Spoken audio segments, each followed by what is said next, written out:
Hello, everyone. My name is Suzette Halterman, and I will be doing a presentation about what to do when your spouse goes through a faith crisis and or leaves the church.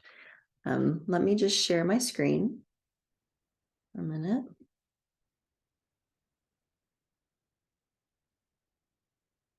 All right. So when your spouse has a faith crisis, 3 ways or 3 tips to stay connected to yourself and to your spouse at the same time. But before I get into how to do that, let me just give you a little bit of information about me. I work with LDS mixed faith couples.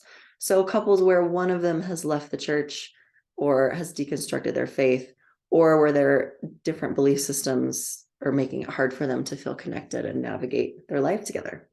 I've trained in couples work at the Gottman Institute, the Couples Institute, and the Relational Life Institute. And my passion really and truly is just helping couples navigate their differences and stay connected. That's what I love. It's what I love to do. I love couples work.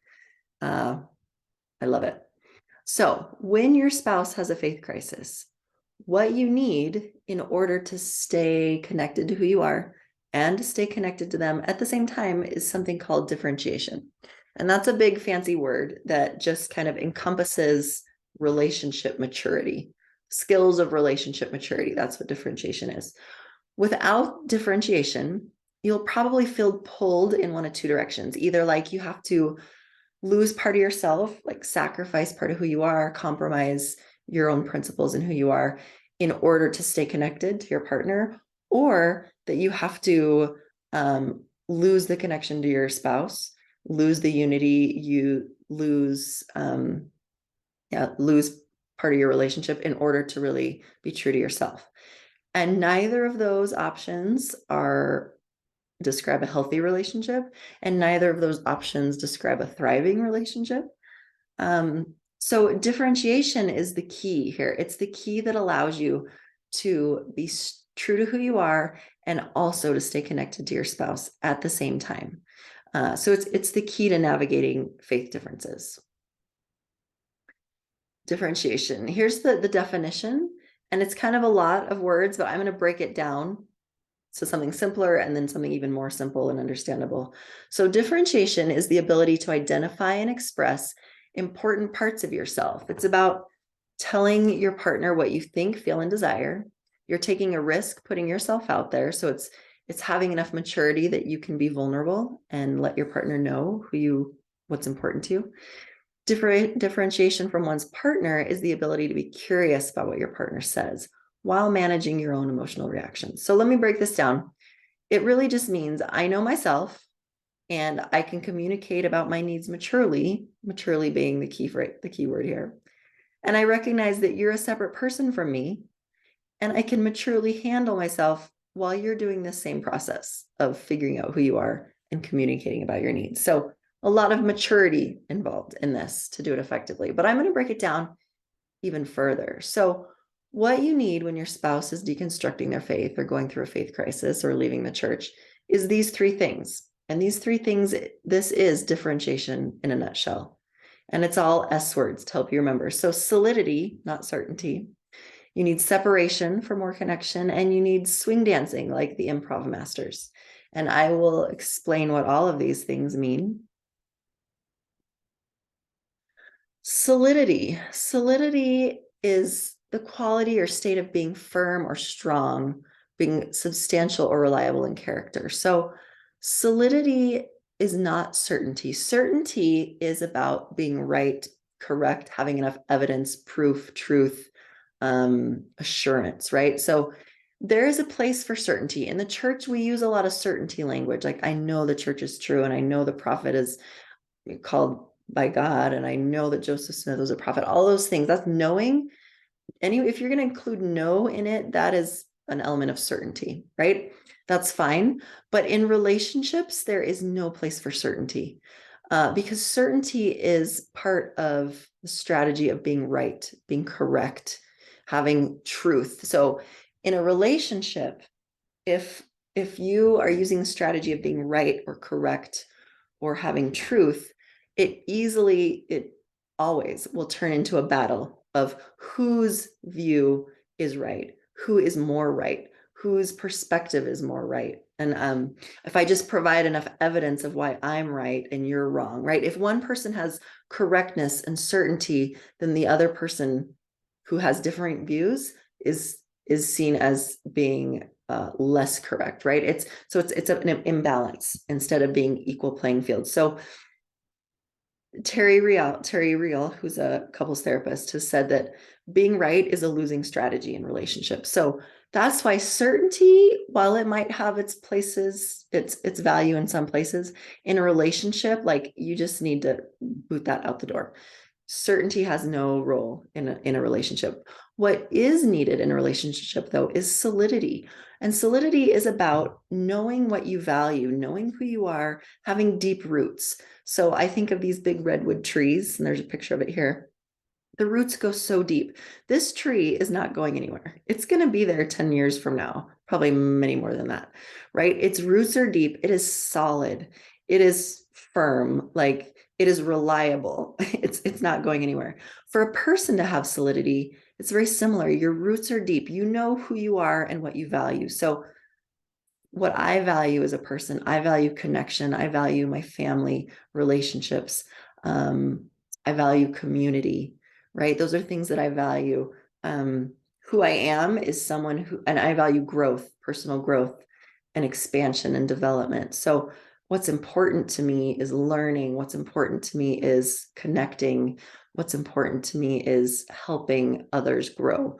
That's about who I am and what I value and then what you do is you take those values and you translate them into principles that you live by. So if I value connection, then the principle that I live by is I'm going to live in a way that doesn't cause disconnection and destruction to relationships. Or if I value growth and development, I'm going to live in a way that empowers my growth and others' growth, right? So that's living by principles. That's what solidity is all about. I've got my roots. I know who I am. I know what I value. I know what's important to me. And I've translated those into principles of how I show up in all different areas of my life. Like I'm going to show up with those same principles at church as I do in my relationship, as I do at work, in all the different areas, right? Those principles that I live by that reflect my values. That is solidity. That is not certain. It has nothing to do with certainty and being right. It's about who am I? How am I showing up to this in a way that feels good to me? We could also call it integrity, being true to who you are, but I like solidity better. So Jesus Christ was an excellent example and model of solidity instead of certainty. So he wasn't going around being all about correctness and being more right, evidence. In fact, whenever Jesus was asked a question, most of the time he answered with another question. He wasn't giving answers. So certainty and being right was not a part of who he was. He knew what was important to him, right? Teaching, caring, serving. And he translated those into principles that he lived by, like how he showed up from when he was a young boy, right? Teaching to teaching his disciples, teaching groups of people, right? He knew who he was, and he brought that into his relationship with people. So he lived by principles and not by rules. He often disregarded rules so that he could live by his principles. That's solidity. That is having roots, knowing who you are, what principles you live by in all your different situations that you're in. So solidity is knowing your values, having principles where you live by those values. If you tend to go back into certainty in your relationship, like if your spouse is changed their belief system and you kind of gravitate more towards certainty, like let me explain all the reasons, and if I can just explain enough, then you'll understand and you'll know why I'm more right than you are, right? That's certainty. That's about being right and correct, and that needs to go out the door. If you're struggling with that, here's some resources to help you really move into solidity instead of certainty. Dr. John Demartini he's kind of like the values guy. He wrote a book, The Values Factor. That's excellent. I think anyone who has relationships with any other human being should read that book. But he also has a website, and you can do a values determination kind of quiz thing to help you understand what your values are. I think it's very valuable. And then Everything Isn't Terrible by Dr. Kathleen Smith. That's a great book about learning how to live by principles, how to translate your values into principles. So both of those, all of those resources will help you with solidity and finding your solidity. So the second thing that you need in order to stay connected to your spouse and yourself is separation for more connection. And I put this question mark here because, of course, in our brains, we think connection means no separation, little separation, but that's not really what leads to connection. We need separation for connection. So knowing that your spouse is their own person, whoops, let me go back forward, let me go somewhere.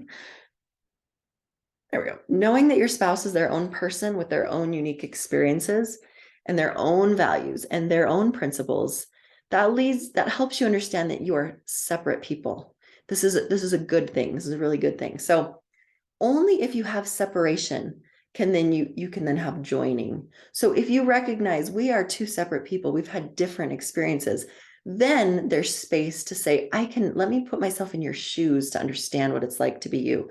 That act of joining is magical. The act of joining somebody, going from separateness to joining, not joining meaning being the same, but joining as in, I can put myself in your shoes and I can empathize. That is what creates all the dopamine, all the goodness in the brain that makes us feel connected and loved and close. And you can't do that if there's no recognition that, hey, we're separate people. Like then there's no space between you to join. So, and it's only if you recognize your separateness that you can turn and listen deeply and understand each other. And that's an act of deep listening is an act of connection, right? So you can't have joining unless you have separation. If there's no separation, there's no joining, right? And it's joining that creates the sense of connection. So it's really important to know, hey, my spouse has had totally different life experiences around religion. Maybe their upbringing around religion was very different than mine. Maybe their life experiences, there's so many things can play into how somebody interacts with their faith because of their life experiences, right? So understanding all those things, they have different values. They value completely different things to me, which means they're going to interact with their faith differently because they have different principles, different values. That is good. That kind of separation is good because then it leaves room for joining through empathy. So Jesus Christ was also a perfect example of separation for connection. Separation allows for empathy, joining, and caring. So I think of the story of Lazarus dying and Jesus weeping, right? That's a separation that the people there were having a different experience than he was. They were sad. They were weeping and he joined them. His understanding might have been different. His knowledge might have been different, but the joining and weeping, that's showing joining and understanding of separation. They have a different experience, but I'm going to be empathetic and join them. Same with healing the sick and the blind and the lepers. That's understanding they have a different experience than I do. They're hurting. I can care about them. I can join them, right? It's without that separation, you can't see the need for care and joining and helping. So Jesus was an example of separation aiding in connection. All right. And so here's where we're going to put it all together. I'm going to show you this video clip, but I'm going to stop sharing for a minute. So I watched this video of these dancers and I was amazed. This is West Coast Swing Improv. And this is the third element of the three things we need. We need our solidity. We need our roots to know who we are, our values. We're going to kick certainty out the door. It has no place in a relationship.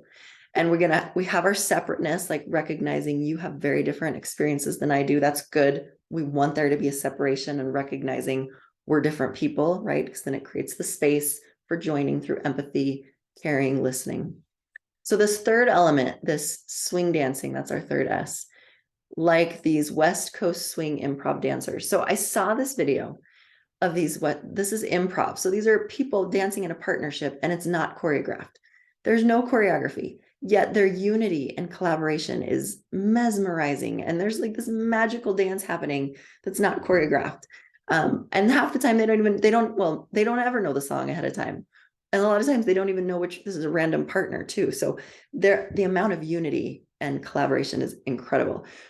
So I called my friend who's an amazing dancer. And I said, tell me about this style. Like, do you know anything about this West Coast swing improv? Because I'm trying to understand how that kind of unity and collaboration is possible. And she said, oh yeah, that's the style of dance that I love to do. That's my favorite style. So I was like, tell me everything. How do they do this? And so she was describing it to me, how they can have this kind of unity and back and forth and connection with it all, with none of it being planned and choreographed. And it's a really good example for what needs to happen in a marriage where one spouse is, you know, where beliefs have shifted. It's an example of differentiation. And I'm going to show you the clip first, and then I'll talk more about it. So give me a minute here. Whoops. Let me find my, that's not the screen owner. There it is. Okay. All right. So I'm going to show this clip. Hopefully the video works and it's not choppy. I've tried lots of different ways. If it's choppy, just Google it.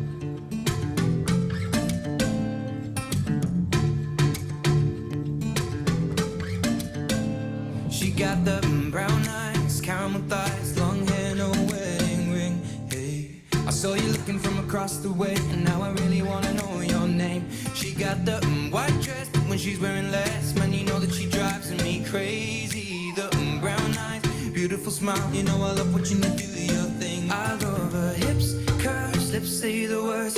Te amo, mommy, I kiss her. This love is like a dream.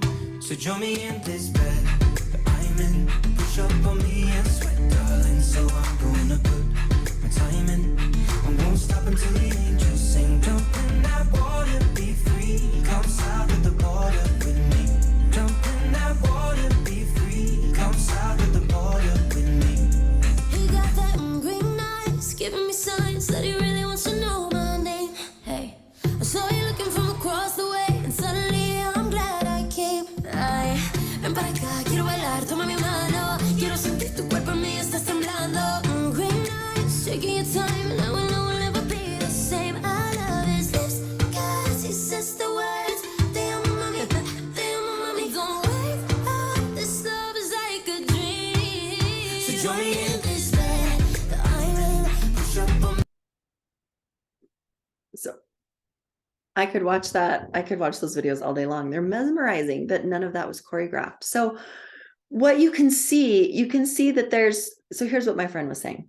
There's solidity there. Each partner has to really know their part. So the reason they can improvise like that is there's a structure, there's a timing structure, there's a step structure, there's rules about what has to happen. And that's what kind of creates the framework. And within those rules, then there's all this room for self-expression and action and reaction, and both having influence, and this kind of like unity that's amazing. But they both have to really know the rules. They each have to have their own roots. So if we use our solidity example, right? They have to know the steps. They have to know the rules. They have to have practiced their part. So they're really solid in who they are. And if there's certainty, if one person thinks that their way is right, my friend was saying, then it all falls apart, right? Because then they don't have the give and take. And she described it. How did she describe it? She said, one person thinks their idea is better than their partner's, and it interrupts. It starts to feel like a teenager learning to drive a stick shift. It kills the flow and the momentum.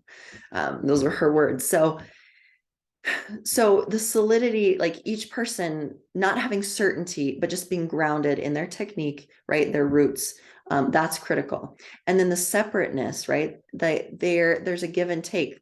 They have to come together. So she was saying this kind of dancing is one of the only kinds where both partners really have equal influence on what happens, right? Like in a lot of dancing, it's just one partner is controlling it and the other partner is following. But in this one, it's all done with really subtle hand movements and placements. And if one person does one thing with their hands the right way, the subtle touch, the subtle push, then it creates a reaction, and it's the back and forth. So there's this separateness of action and reaction that creates the swing movement and the momentum and the flow.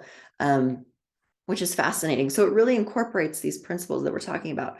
And then, but the rules, it's the rules and the structure, the parameters that makes it so that they can have this kind of individual self-expression and this back and forth and the influencing of each other that makes this amazing unity. That's not even, that's just improvised.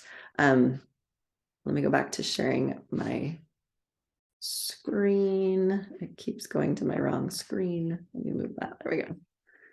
Okay. Oops, I don't want to watch it in just a second here. All right, so here's some examples of rules, just like you have to have rules for these dancers. Here's some examples of rules that create the magic for them, for a marriage. We will respect and have respect and consideration for each other's beliefs.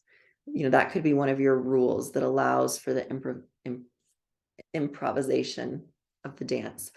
We will compromise. We'll always reach a solution that works for both of us, right? Those are good rules, the structure that you have to have. Or we won't try to change each other, but we can both accept influence. That looks like being able to say, oh yeah, that's a really good point. Or, I hadn't thought about it in that way. But that doesn't mean you have to change. You don't have to change, but you can accept. You can accept thinking about things, taking in what your partner's saying without having to change.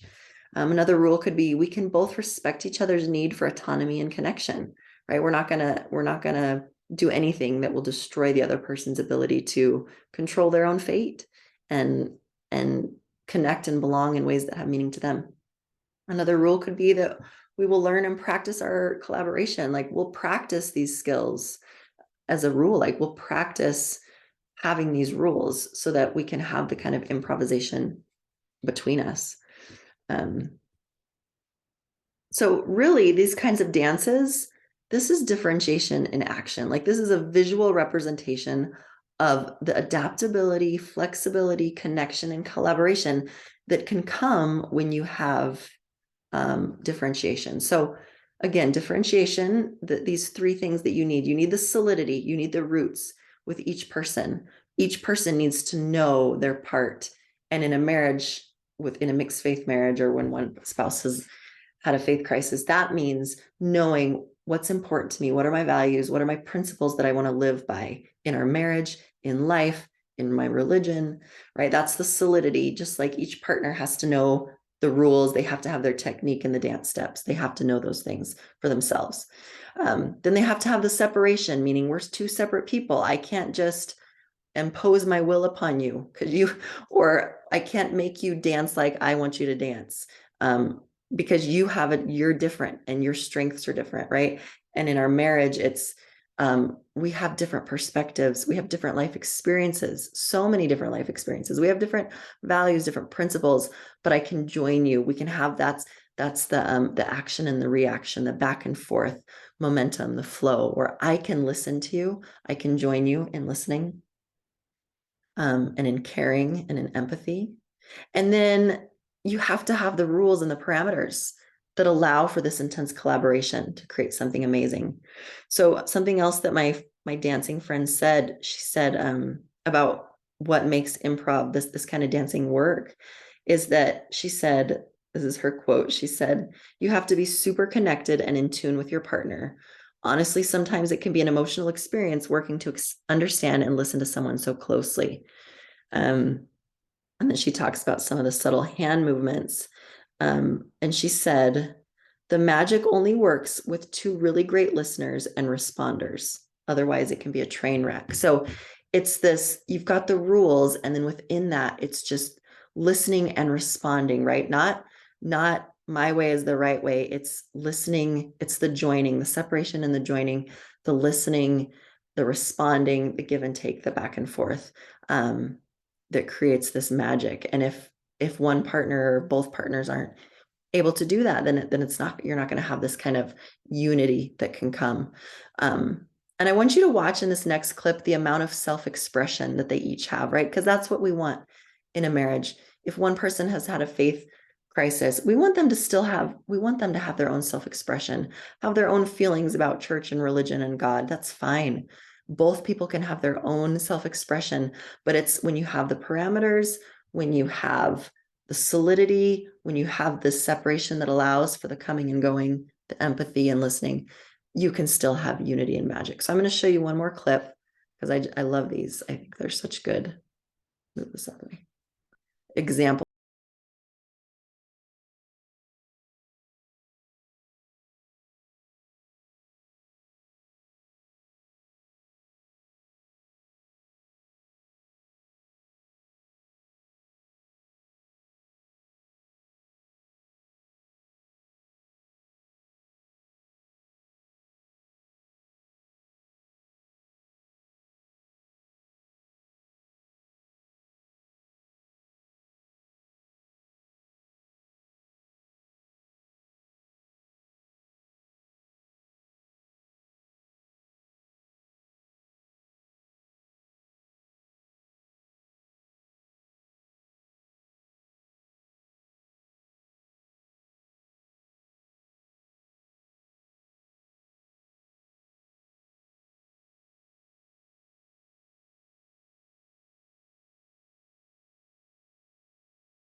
I love those.